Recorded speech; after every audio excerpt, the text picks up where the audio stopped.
Bago po natin simulan ang ating pagdiriwang ng banal na Eucharistia, tiyagin po nan ang ating contract tracing form. Isulat ang inyong kompleto at updated na mga detalye sa form. Ang mga seat numbers ay matatagpuan nakalimbag sa sahig, ilera na itinalaga sa inyo. Paalala po sa paglalagay ng abo. Para po sa mga nasa loob ng simbahan, tayo po ay pipila. Ang ating mga asserets o CGC ay antabayanan tayo para sa maayos na pagpipila at mapanatili ang social distancing. Sa mga nasa labas ng simbahan, tayo po ay manatili sa ating lugar. Magandang hapon po sa inyong lahat. Narito po tayo upang sambahin, purihin at pasalamatan ang poong may kapal. Sa ating pagtitipon at dalangin, isama natin sa ating mga panalangin ang mga sumusunod. Ating alalahanin ang ating mga kapatid na yumao na sina Silvana Magbag, Alberto Magbag, Nestor Magbag, Candelaria Santos, Richard Boscaino, Maria Zapanta, Beatriz Angeles, at lahat ng mga kaluluwa, lalo ng igit na ngailangan ng awa ng Diyos.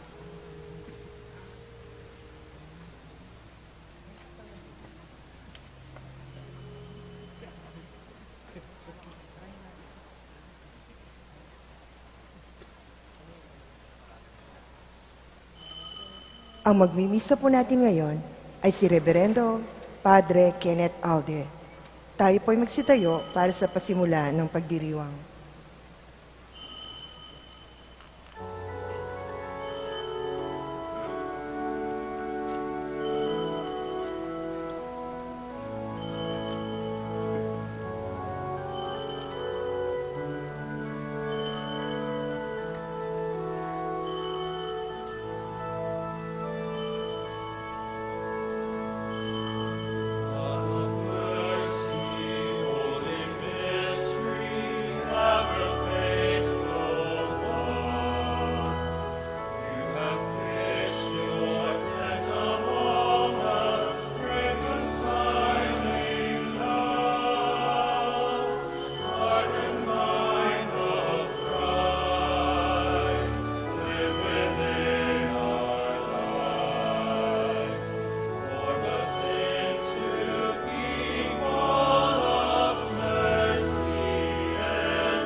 Tayo'y natitipon sa ngalan ng Ama, ng Anak, at ng Espiritu Santo. Amen.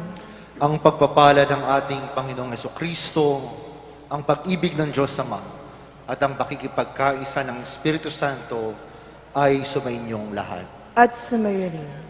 Mga minamahal kong kapatid, ating pong sinisimulan ang panahon ng Kwaresma sa ating pagdiriwang ng Miyerkules de Ceniza o ang Miyerkules ng Abo.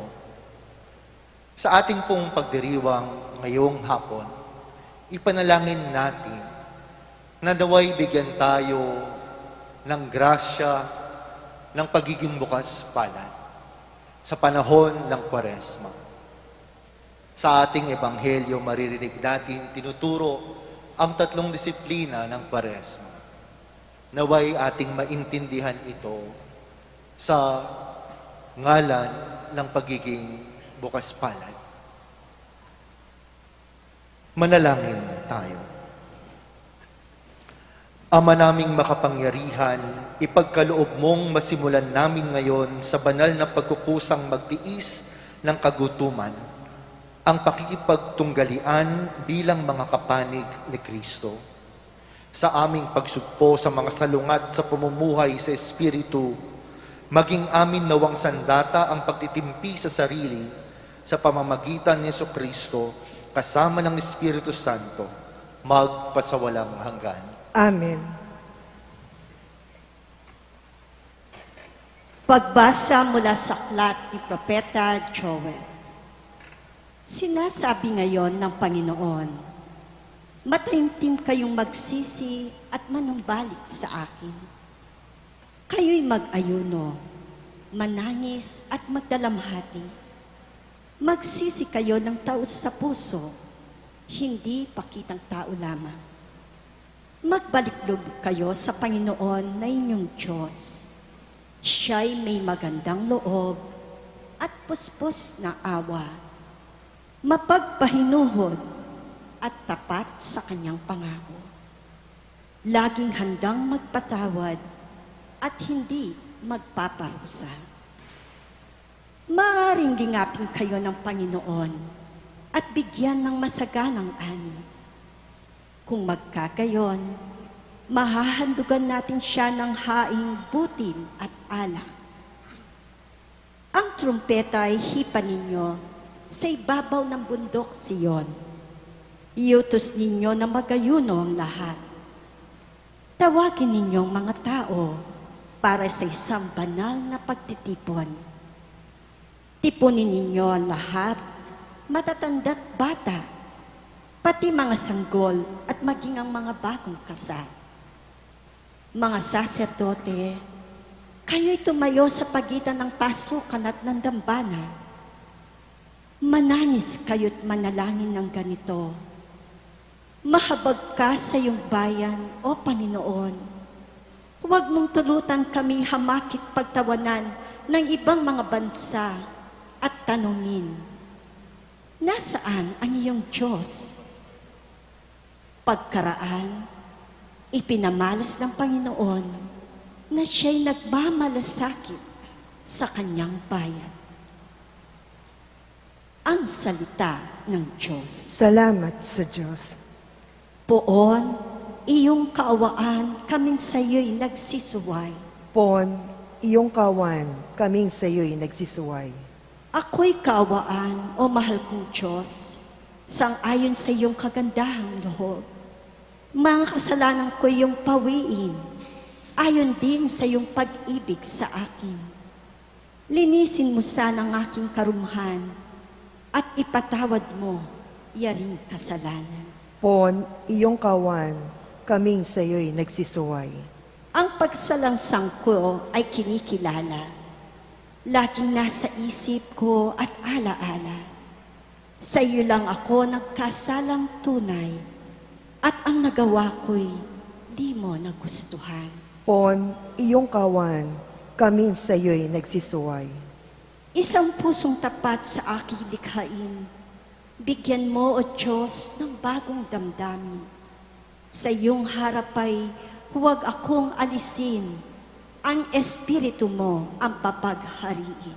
Pon iyong kawan, kaming sayo'y nagsisuway. Ang galak na dulot ng iyong pagliligtas, ibalik at ako ay gawing mong tapat. Turuan mo akong makapagsalita at pupurihin ka sa gitna ng madla. Pon iyong kawan, kaming sayo'y nagsisuway.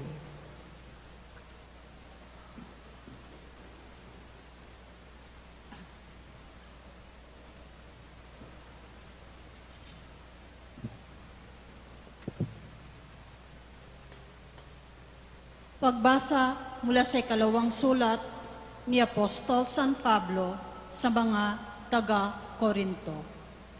Mga kapatid, ako'y sugo ni Kristo, parang ang Diyos na rin ang namamanhik sa inyo sa pamamagitan ko. Makipagkasundo kayo sa Diyos, hindi nagkasala si Kristo. Ngunit dahil sa atin, siya'y binilang na makasalanan upang makipag-isa tayo sa Kanya at mapabanal sa harap ng Diyos sa pamamagitan niya. Yamang kami, mga katulong sa gawain ng Diyos, ipinamamanhik namin sa inyo na huwag niyong sayangin ang pagkakataong ibinibigay sa atin ng Diyos. Sapagkat sinabi niya, sa kaukulang panahon ay pinakikinggan kita. Sa araw ng pagliligtas, sinaklolohan kita. Tingnan ninyo, ngayon na ang panahong nararapat. Ngayon ang araw ng pagliligtas. Ang salita ng Diyos. Salamat sa Diyos.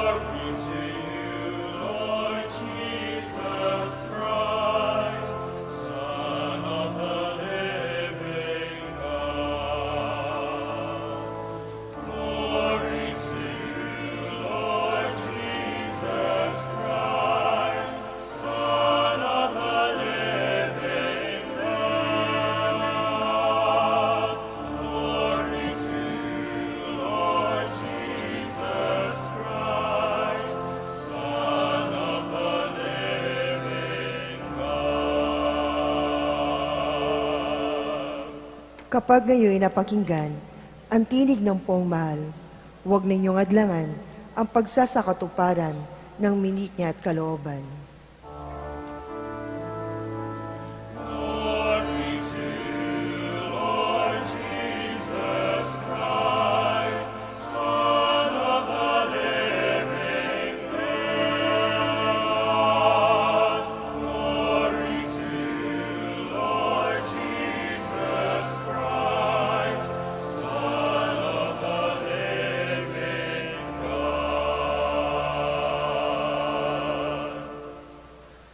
Sumainyo ang Panginoon. At sumayo rin. Ang mabuting balita ng Panginoon ayon kay San Mateo. Papuri sa iyo, Panginoon.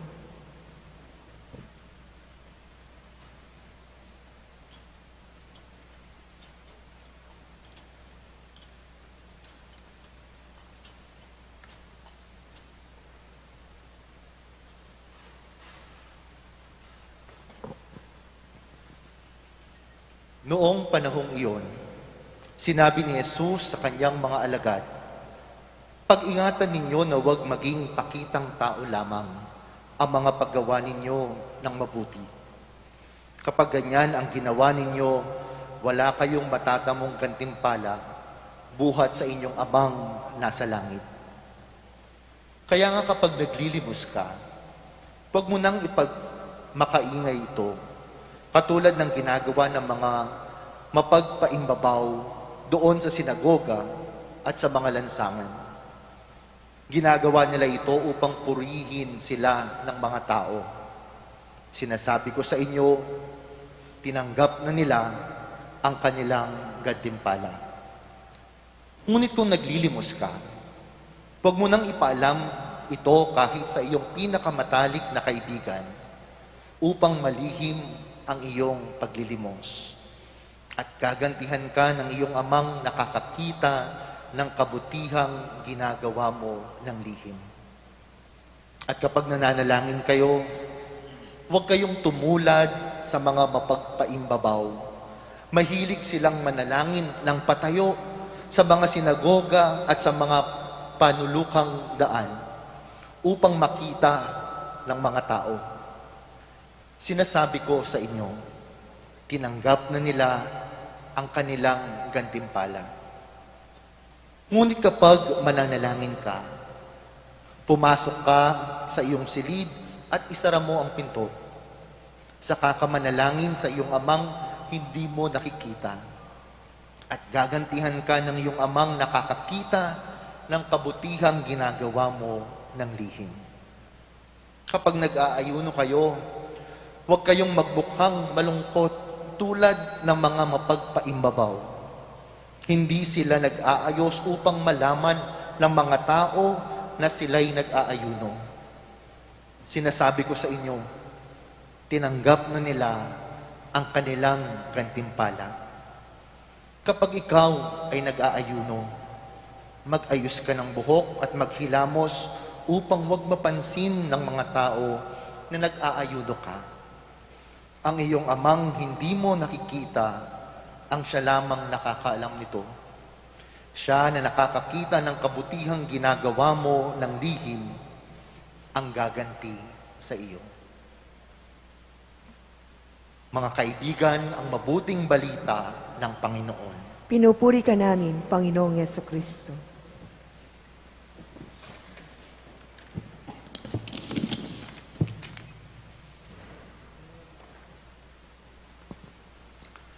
Muli po, magandang hapon sa inyong lahat. Good afternoon. Kumusta na po kayo? Pwede ba nating sabihin sa ating katabi, you are gifted?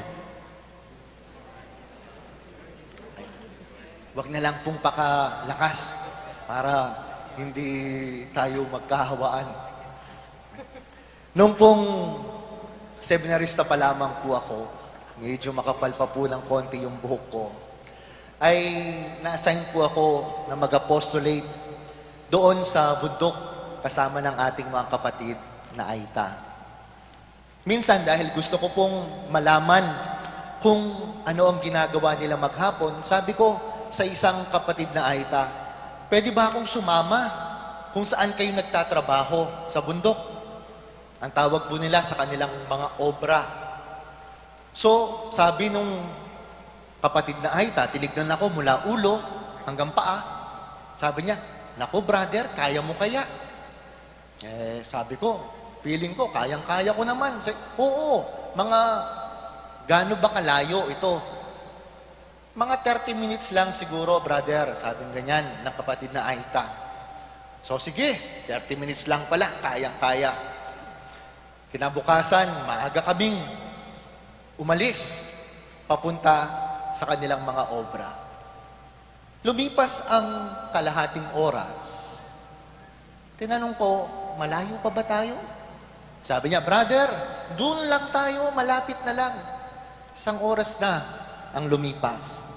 Malapit na ba tayo? Brother, doon na lang, malapit na po tayo. Isang oras at kalahati. Brother, doon na lang talaga, malapit na. 3 oras na po kami naglalakad. Aba, wala pa rin. Totoo nga po pala kapag sinabi ng mga kapatid na Aita na kapag dun lang, dapat buong araw, wala kang gagawin. So napagod na ako, sabi ko, magpahinga muna tayo. At lumilim po kami sa isang puno ng bayabas. Nakita ko, dahil paborito ko po ang puno ng bayabas, ay ang daming bunga nitong puno. Kaya sabi ko, umakyat ako, sabi ko sa kanila, kukuha ako. So kumuha po ako na parang mga bata. Alam po yung ginagawa ng mga bata, yung nilalagay sa kanilang t-shirt. Kahit na mamantyahan yung t-shirt.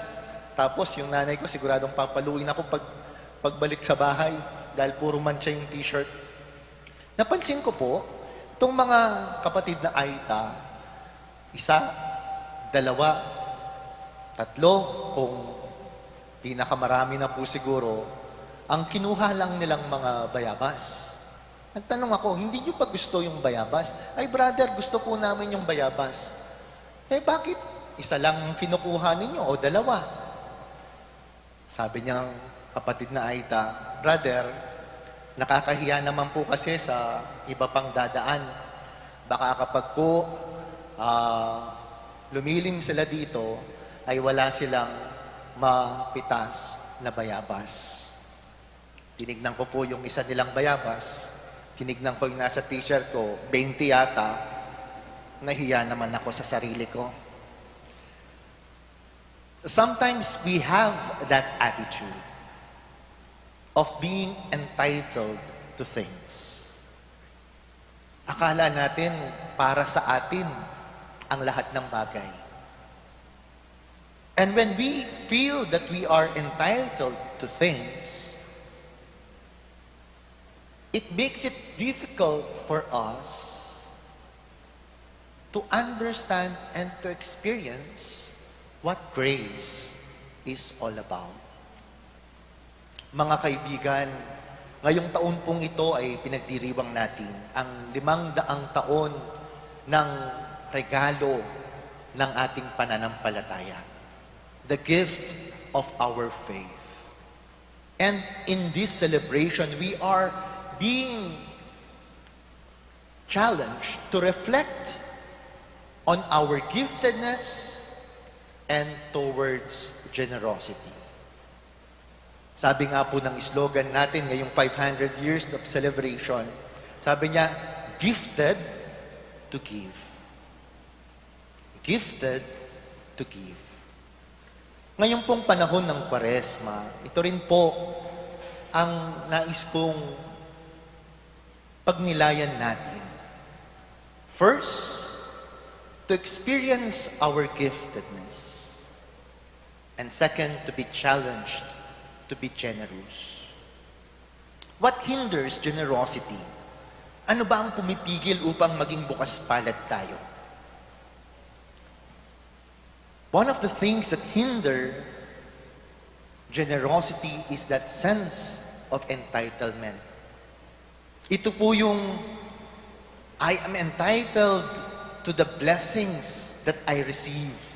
This is my due. Akin to. Pinaghirapan ko to. At kung minsan kahit hindi pinaghirapan, akala natin para sa atin. That is an attitude of entitlement. This is my due. I am entitled to this. At kapag po ganoon, ay mahirap maging bukas palad. So, what then is generosity? Paano natin iintindihin ang pagiging bukas palad? Ngayon pong panahon ng Kwaresma, lalong-lalo na po sa nabasang Ebanghelyo, ipinakita sa atin ang 3 disiplina ng Kwaresma. Ano po kasi ito? Panalangin, pag-aayuno, at pagbibigay. Prayer, fasting, and almsgiving.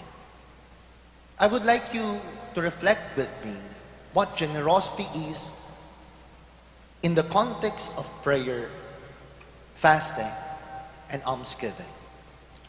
Una po, ano ang tinuturo ng panalangin sa pagiging bukas palad? Generosity flows from the humility that what we have, that who we are, what we possess, all this are grace. Ang lahat ng bagay, ang lahat ng kung anong meron ako, kung sino ako, ito ay biyaya. Ito ay galing sa Kanya. Kung minsan po, hindi natin makita ito, lalong-lalo na kapag feeling natin entitled tayo. Na, Panginoon, lalo na pag nagde-demand tayo, bigay mo sa akin to. Pag nagdadasal tayo, kung minsan nakala natin, narito tayo upang humingi sa Panginoon. Di ba? Halimbawa, sigurado ako, marami po sa atin naririto dahil may hinihingi sa Panginoon. Subalit hindi lamang po ganoon ang pagdarasal. Hindi lamang paghingi ang panalangin. Prayer in the context of generosity is the humility that all this is grace. Therefore, when we pray, we give praise. Binibigyan natin ng papuri ang Panginoon dahil binigyan tayo, dahil biniyayaan tayo. Nagpapasalamat tayo dahil dumarating ang mga biyaya sa ating buhay. Binabago tayo sa ating mga maling gawa, sa ating mga maling ugali. Binabago ang ating puso. Prayer is not just supplication.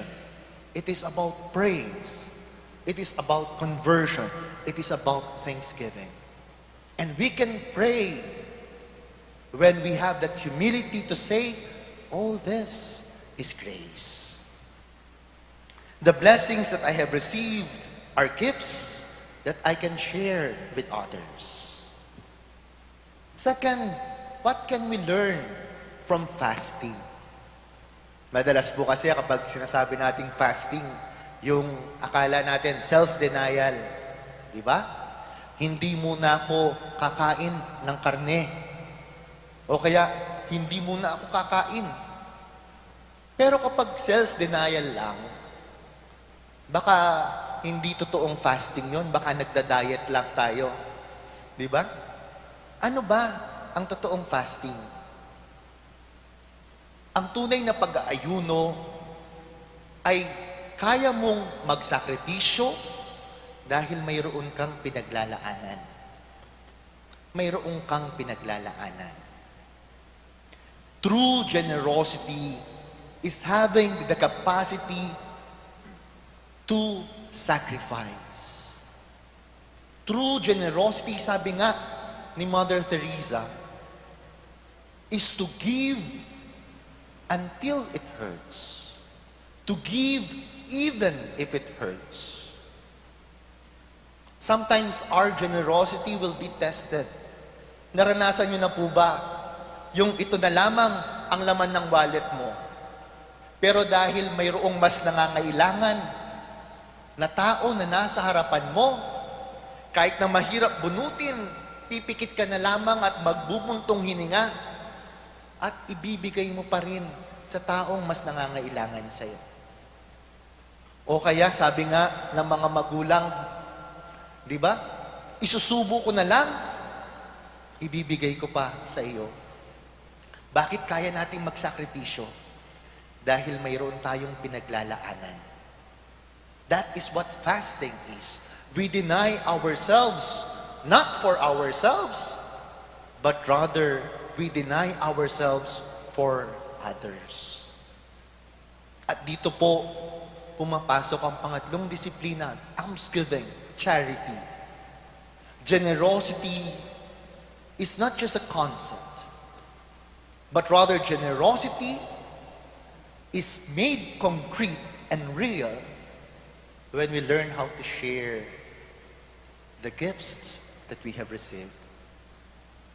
Nagiging totoo at konkreto ang pagiging bukas palad kapag kaya nating ibahagi ang mga regalo, ang mga biyayang natanggap natin sa ating kapwa. My dear friends, as we begin this journey of Lent, we are being asked to recognize our giftedness. And sometimes, even if it is difficult, even if it inconvenience us, we cannot but share the gifts that we receive. Because that is the true essence of generosity. At ano po ang pangako ng Ebanghelyo? For those who give generously, the Lord will generously provide. Kapag daw sumagot tayo sa Panginoon, parati tayong sagot ng Panginoon. Kaya kahit na gaano kahirap ng buhay, kahit na gaano kalaki ng problemang dinadala, kahit gaano man kahirap ang ating nasa harapan, makakaya natin na maging bukas palad dahil tayo ay unang biniyayaan ng Panginoon. When we always recognize the grace that we receive, kapag parati nating nararanasan ang regalo ng Diyos, ang biyaya ng Diyos sa ating buhay, we cannot but become generous. Mas madali ang maging bukas palad dahil alam natin na kailanman hindi tumitikil ang biyaya ng Diyos sa ating buhay. Kung sasagot tayo sa Diyos, sagot tayo ng Diyos. So let this be our prayer and our reflection. Amen.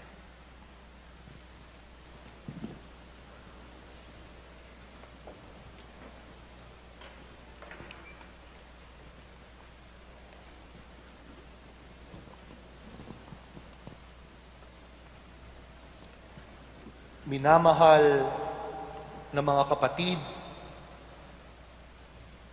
manalangin tayo sa Amang may kapal upang ang abong sa ulo nating ilalagay para ipahiwatig ang pagbabagong buhay ay marapating niyang gawaran ng kanyang pagpapala at malaking pagmamahal.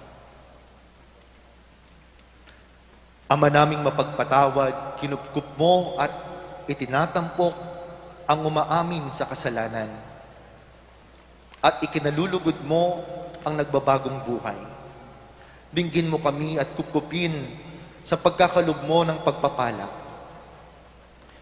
Bilang pagtatampok sa iyong mga lingkod na naglalagay ng abo sa ulo, sa pagganap ng 40 araw na paghahanda para sa Pasko ng pagkabuhay, marapatin mong kami maging dalisay para sa pagdiriwang ng tagumpay ng iyong anak na siyang namamagitan kasama ng Espiritu Santo magpasawalang hanggan. Amen.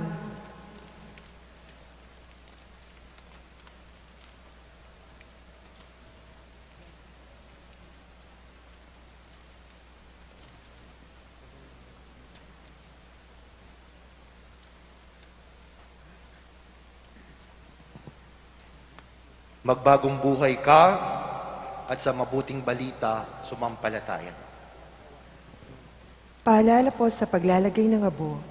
Para sa mga nasa loob ng simbahan, tayo po ay pipila.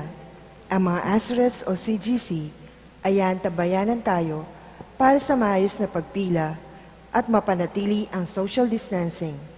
Ang mga nasa labas po ng simbahan ay manatili po tayo sa ating mga lugar. Marami pong salamat.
Turn to God with all your heart, the source of grace and mercy.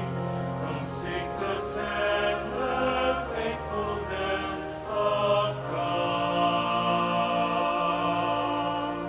If you break the chains of oppression, if you set the prisoner free, if you share your bread with the hungry, give protection to the lost, give a shelter to the homeless, clothe the naked in your midst. Then your light shall break forth like the dawn.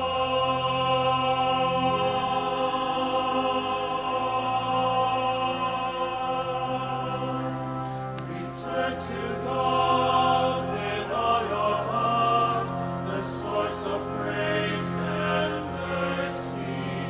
Come seek the tender faithfulness of God. Return to God with all your heart, the source of grace and mercy. Come seek the tender faithfulness of God.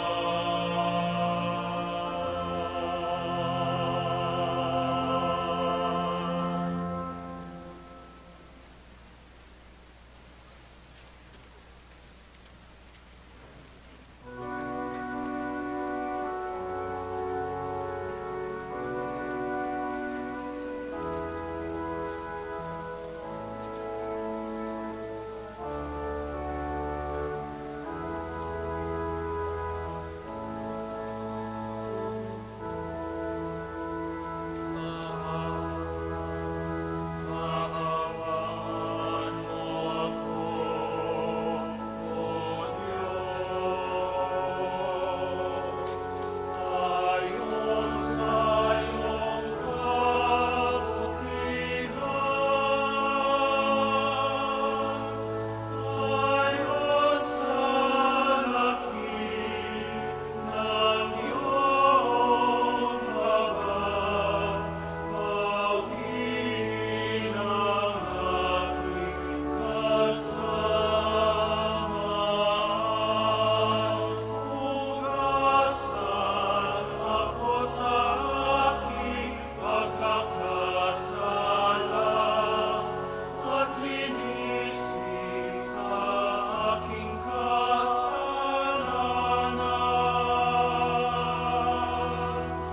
Kaawaan mo ako, O Diyos, ayon sa iyong kabutihan,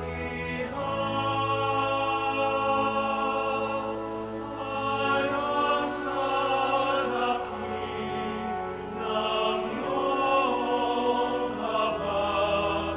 Bawin ang aking kasamaan.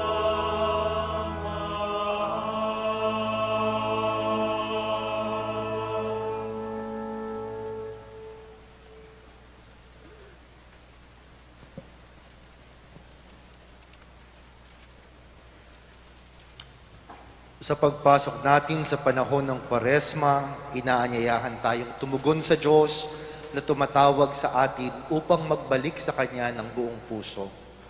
Ang ating panalangin, Panginoon, dinggin mo ang iyong bayan. Panginoon, dinggin mo ang iyong bayan. Bilang isang simbahan, makisanawa tayo ni Kristo sa kanyang pagpapakasakit sa pagpasok natin sa panahong ito ng Koresma. Manalangin tayo. Panginoon, dinggin mo ang iyong bayan. Madisiplina nawa natin ang ating mga sarili sa pamamagitan ng pag-aayuno at pagsasakripisyo. Manalangin tayo. Panginoon, dinggin mo ang iyong bayan.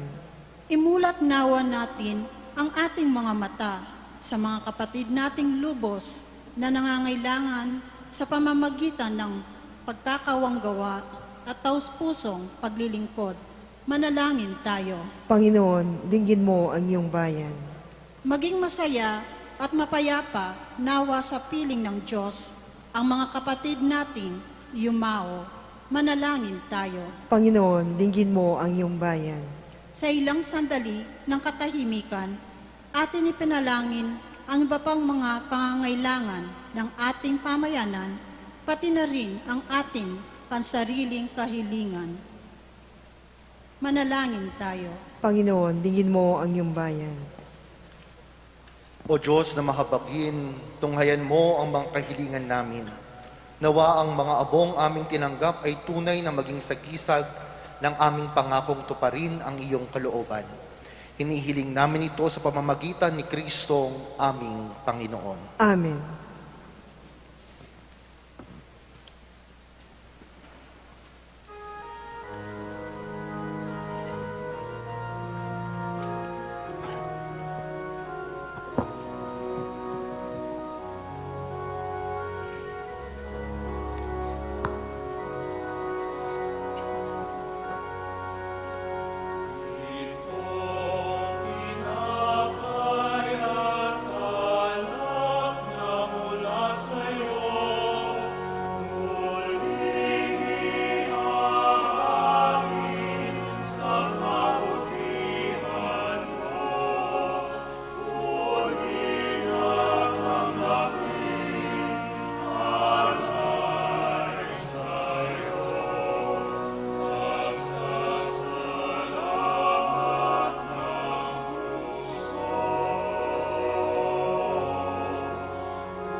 Manalangin kayo mga kapatid upang ang paghahain natin ay kalugdan ng Diyos Amang makapangyarihan.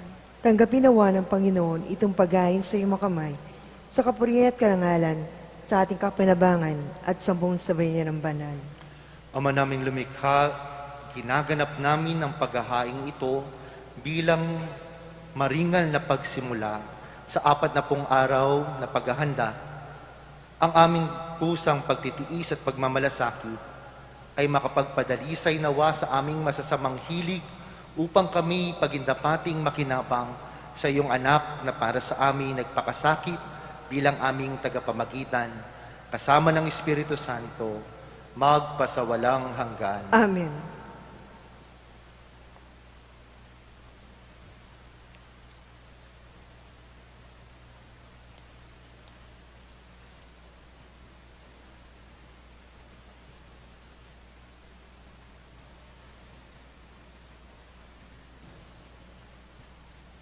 Sumainyo ang Panginoon. At sumayo rin. Itaas sa Diyos ang inyong puso at diwa. Itinasa namin sa Panginoon. Pasalamatan natin ang Panginoong ating Diyos. Marapat na siya ay pasalamatan. Ama naming makapangyarihan, tunay ngang marapat na ikaw ay aming pasalamatan sa pamamagitan ni Jesucristo na aming Panginoon. Minarapat mong ang pagtitiis para sa naghihirap ay maging pagpahiwatig ng pasasalamat na aming inihahain ngayon sa iyong hapag. Ang iyong anak ay ulirang tagabigay ng pagsasaluhan sa mga nagugutom at mga nauuhaw. Sa pagsunod namin sa giliw mong anak, ang pagkamaawain mo ay aming ginaganap upang ang pag-iimbot ay mapawing lahat sa aming pag-uugali at sa gawaing binabalak. Kaya kaisa ng mga anghel na nagsisiawit ng papuri sa iyo, nang walang humpay sa kalangitan, kami nagbubunyi sa iyong kadakilaan.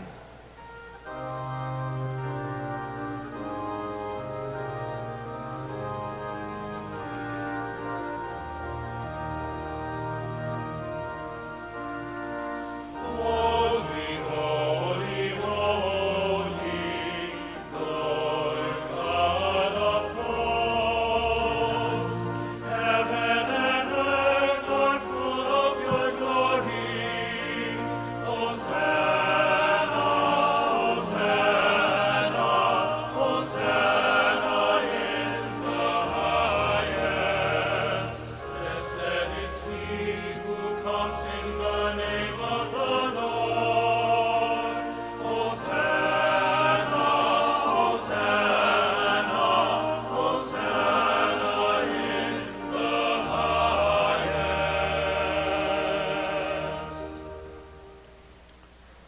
Ama naming banal, ikaw ang bukal ng tanang kabanalan. Kaya't sa pamamagitan ng iyong Espiritu, gawin mong banal ang mga kaloob na ito upang para sa aming maging katawan at dugo ng aming Panginoong Hesukristo. Bago niya pinagtiis ang pusang loob na maging handog, hinawakan niya ang tinapay, pinasalamatan kanya, pinaghati-hati niya iyon, iniabot sa kanyang mga lagad at sinabi, "Tanggapin ninyong lahat ito at kanin. Ito ang aking katawan na inihahandog para sa inyo."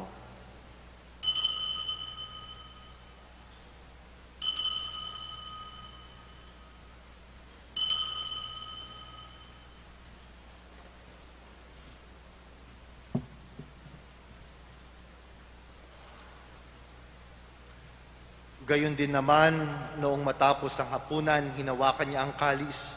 Muli kanyang pinasalamatan, iniabot niya ang kalis sa kanyang mga lagad at sinabi, "Tanggapin ninyong lahat ito at inumin.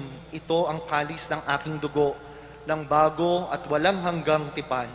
Ang aking dugo na ibubuhos para sa inyo at para sa lahat sa ikapagpapatawad ng mga kasalanan. Gawin ninyo ito sa pag-alala sa akin."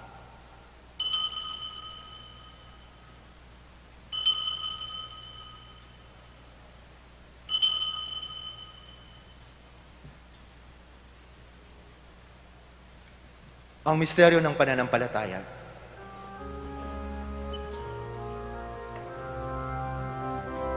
Sa krus mo at pagkabuhay, kami natubos mong tunay. O Jesus, naming mahal, ligtas mo kami tanan. O Jesus, naming mahal, ngayon at magpakailanman. Ama, ginagawa namin ngayon ang pag-alala sa pagkamatay at muling pagkabuhay ng iyong anak. Kaya't iniaalay namin sa iyo ang tinapay na nagbibigay buhay at ang kalis na nagkakaloob ng kaligtasan. Kami nagpapasalamat dahil kami iyong minarapat na tumayo sa harap mo para maglingkod sa iyo. Isinasamo namin kaming magsasalo-salo sa katawan at dugo ni Kristo ay mabuklod sa pagkakaisa sa pamamagitan ng Espiritu Santo. Ama, lingapin mo ang iyong simbahang laganap sa buong daigdig. Puspusin mo kami sa pag-ibig. Kaisa ni Francisco, ang aming Papa, ang aming mga obispo Florentino at Pasiano at ng Tanang Kaparian. Alalahanin mo rin ang mga kapatid naming nahimlay na may pag-asang sila'y muling mabubuhay. Gayon din ang lahat ng mga pumanaw. Kaawaan mo sila at patuloyin sa iyong kaliwanagan. Kaawaan mo at pagindapatin kaming lahat na makasalo sa iyong buhay na walang wakas, kaysa ng mahal na Birheng Maria na ina ng Diyos, kaysa ng mga apostol at ng lahat ng mga banal na namuhay dito sa daigdig ng kalugod-lugod sa iyo. May pagdiwan nawa namin ang pagpupuri sa ikararangal mo. Sa pamamagitan ni Kristo, kasama niya't sa Kanya, ang lahat ng parangal at papuri ay sa iyo, Diyos Ama, makapangyarihan, kasama ng Espiritu Santo, magpasawalang hanggan. Amen, amen, amen,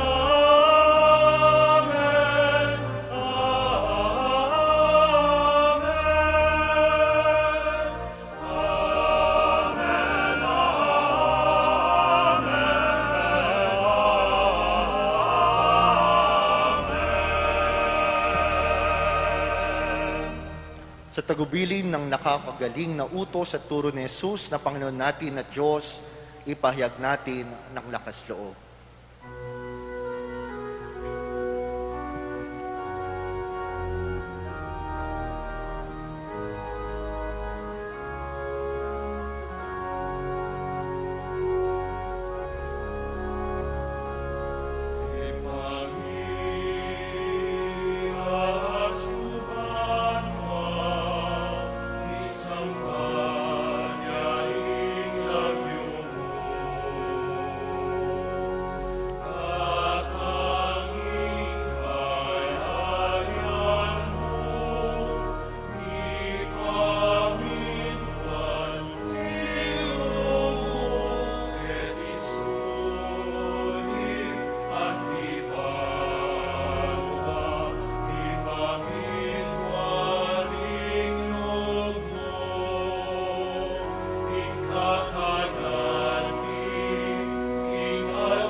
Hinihiling namin kami iadya sa lahat ng masama, pagkalooban ng kapayapaan araw-araw, ligtas sa kasalanan at ilayo sa lahat ng kapahamakan, samantalang aming pinananabikan ng dakilang araw ng pagpapahayag ng tagapagligtas naming si Jesucristo. Sapagkat sa iyong kariyan at ang kapangyarihan at ang kapurihan magpakailanman. Amen.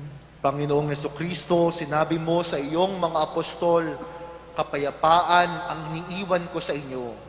Ang aking kapayapaan ang ibinibigay ko sa inyo.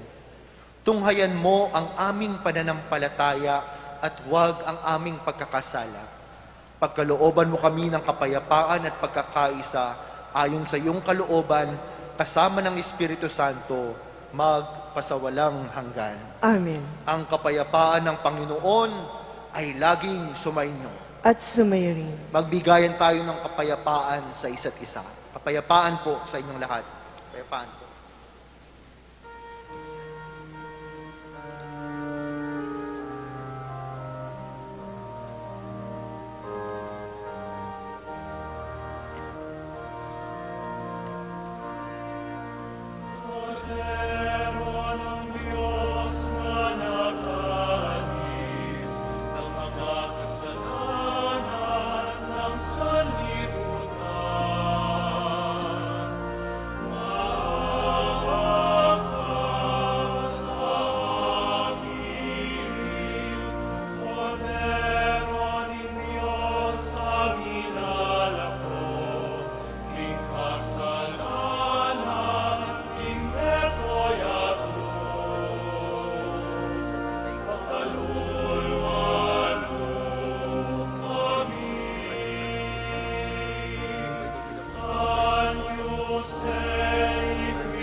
Ito ang kordero ng Diyos, ito ang nag-aalis ng kasalanan ng sanlibutan.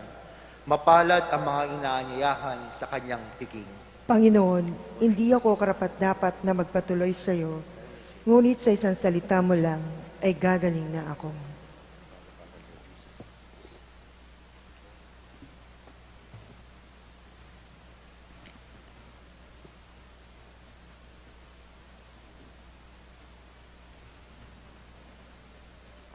Paalala po para sa maayos na pakikinabang, manatili po sa inyong lugar at hintayin ng pari o ENDC lumapit sa inyo. Para sa tatanggap ng banal na pakikinabang, manatiling nakatayo at ihanda ang mga palad. Para sa hindi tatanggap, pwede na pong umupo o lumod sa panalangin. Wala na rin pong magsasalita paglapit sa inyo ng pari o ENDC. Marami pong salamat. Katawan ni Kristo, Amen.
Manalangin tayo.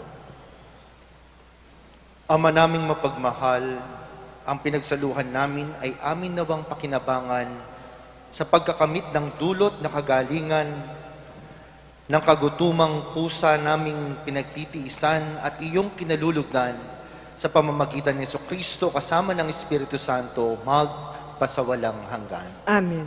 Magsiupo muna po tayo.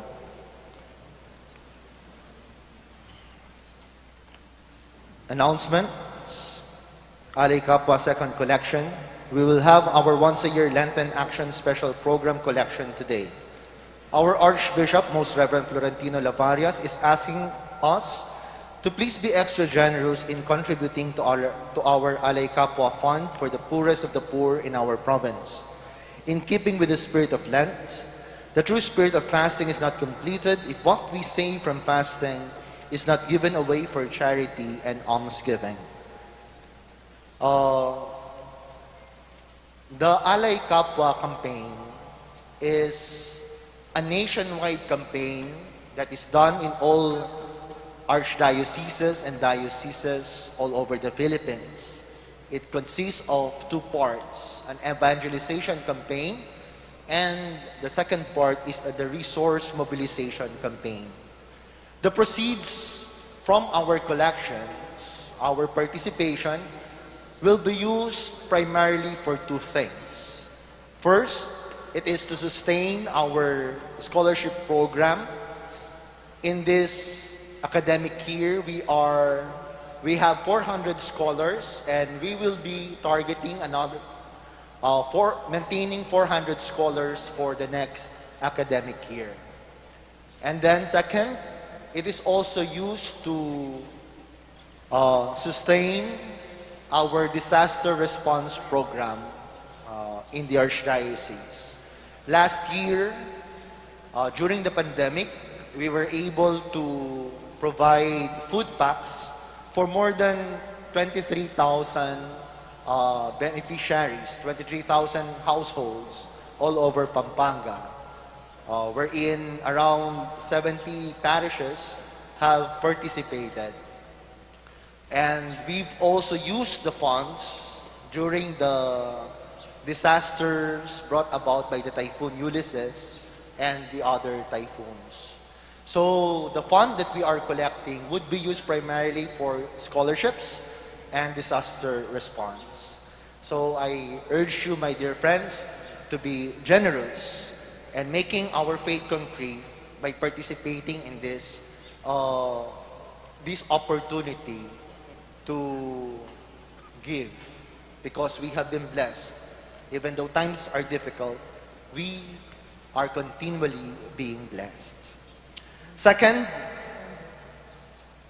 for the Stations of the Cross, so all Fridays of Lent, starting on February 19, at 4:30 p.m., there would be Stations of the Cross. So all Fridays of Lent, 4:30 p.m., starting February 19. And for the Year of St. Joseph, in celebration of the Year of St. Joseph, as declared by Pope Francis, our parish priest, Reverend Father Nolasco Fernandez, and the Holy Rosary Parish clergy announced the holding of monthly masses in honor of St. Joseph every 19th day of the month for the whole year 2021.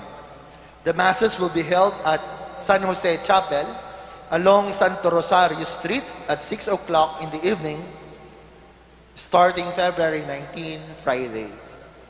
Parishioners, devotees, and pilgrims are therefore enjoined to attend and take part in these special solemn Eucharistic celebrations in honor of the Blessed Mother Mary's spouse and the foster father of our Lord Jesus Christ. Attendees are, of course, reminded to practice health and safety protocols at all times at the San Jose Chapel. Thank you very much, and may St. Joseph guide and protect us all. Magsitayo po tayo. Sumainyo ang Panginoon. At sumayin.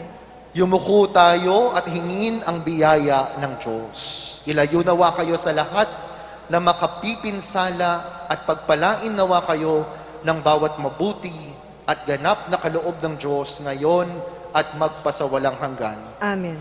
Pamalagiin nawa niyang nananahan ng kanyang salita sa inyong kalooban at puspusin nawa niya kayo ng kaligayahang walang hanggan. Amen. Patnubayan nawa kayo ng Diyos sa pagtahak sa kanyang landas upang lagi ninyong mabatid kung ano ang tama at marapat samantalang kayo ay naglalakbay patungo sa kalangitan, kanyang pamana magpasawalang hanggan. Amen. At pagpalain kayo ng makapangyarihang Diyos, Ama, Anak, at Espiritu Santo. Amen. Tapos na ang banal na misa, humayo kayo ng mapayapa. Salamat sa Diyos.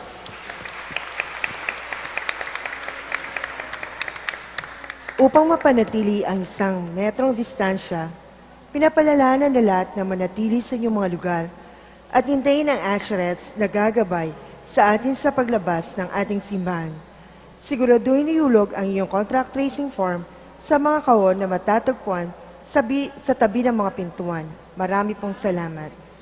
Para sa susunod na misa, paalala po ang paglalagay ng abo para sa mga nasa loob ng simbahan ay pipila po.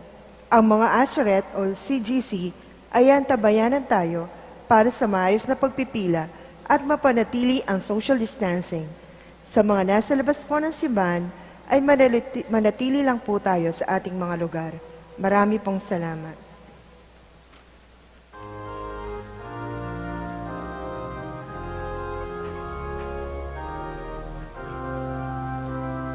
Save us, O Lord, carry us back, rouse your power and calm. Rescue your people, show us your face, bring us back. O Shepherd of Israel, hear us, return and we shall be saved. Arise, O Lord, hear our cries, O Lord. Bring us back. Save us, O Lord, carry us back. Rouse your power and come. Rescue your people, show us your face. Bring us back.